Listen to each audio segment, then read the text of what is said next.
So a lot of times we see a situation in which a devotee is discouraged because they're trying to overcome some problem, or maybe they're trying to achieve some state of Krishna consciousness that they thought they could have achieved long ago and they haven't, or the problem should have gone long ago when it's still here. And it can be discouraging, obviously.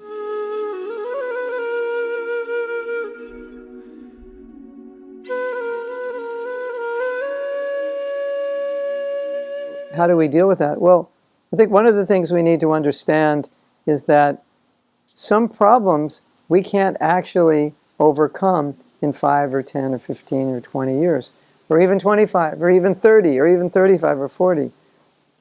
It may take our whole life. It may take to the end of our life to overcome those anarthas. And some stages of Krishna consciousness which we want to achieve, we may not be able to achieve in 5, 10, 15, 20, 30, even 50 years. Some realizations or some understandings of Krishna consciousness may not be achievable until we have practiced Krishna consciousness for 50, 60, 70 years. It's a reality. And when we accept that reality, then we can be a little more encouraged about the possibilities of Krishna consciousness. So the conclusion is, stay in Krishna consciousness your whole life, because so much of what you want to achieve is going to be available for you in the latter part of your life, because you've earned it through all your years of austerity, sadhana, and service, and preaching. You've earned certain realizations, so you've earned a level of purity which enables you to understand things about Krishna consciousness and experience, feel your connection with Krishna and Guru in a way you can't feel when you're younger. Just like some devotees, they say, well, when I chant, I'm not feeling much.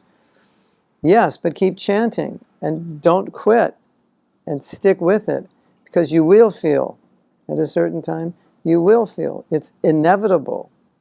But you can't just expect impatiently, without qualification, without a certain level of purity, to feel deeply. That could come by mercy, but in order to experience that on a deep level consistently, that's going to require more advancement. Now here's the beauty of it. The more you advance, the more you advance. In other words, as you get to higher levels, you're more proficient in Krishna consciousness, and then it's easier to advance, or you have more momentum. So it's just like they say when a rocket ship takes off. I think they have 2 engines, and they drop one engine when it gets out of the gravitational field, however far that is, 800 miles or 200 miles, whatever it is. There's all this gravity. But once it gets out of the gravitational field, it only needs 1 engine. It just needed 2 to take off. So our spiritual life is a little bit like that. There's a lot of gravity in the beginning, but as you advance, then it becomes easier and easier. So as you're more advanced, it's easier to become more advanced. And as you're less advanced, it's more difficult to become advanced because there's more gravity.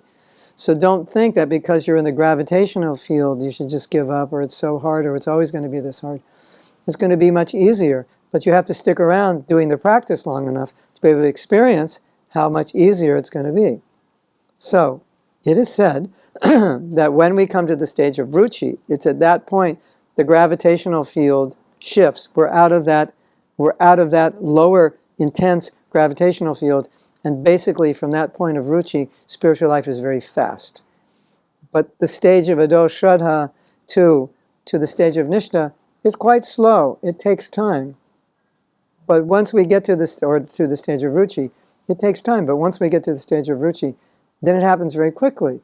So don't give up before you get there. Because once you get there, you'll be rewarded in all these realizations that you're dying to have, and understandings that you're dying to have, taste that you're dying to have. Everything, it's there. Once we get to that stage of ruchi, and then asakti, bhava, it'll happen much more quickly. And you'll be rewarded for your lifetime of service. So just the main point of this is to understand that a lot of what we want in Krishna consciousness, we can't have yet. We're not qualified. I can't be a surgeon yet. I'm still in the first year of medical school. But if I apply myself, yes, eventually I will become a surgeon, and eventually I'll become an expert surgeon, perhaps even a world-famous surgeon, but it's going to take time. I have to earn the right. So, earn the right to have the realizations, earn the right to have the feelings, earn the right to have the understandings. To understand Radha and Krishna, it's not an easy thing. We have to earn the right through purity to be able to understand what that love is, and to be able to overcome the lust, the sexual lust that is embodied so deeply within our heart and our physical bodies. It takes time to overcome that, but when we do, then we're granted this huge, amazing gift of understanding the love of Radha and Krishna.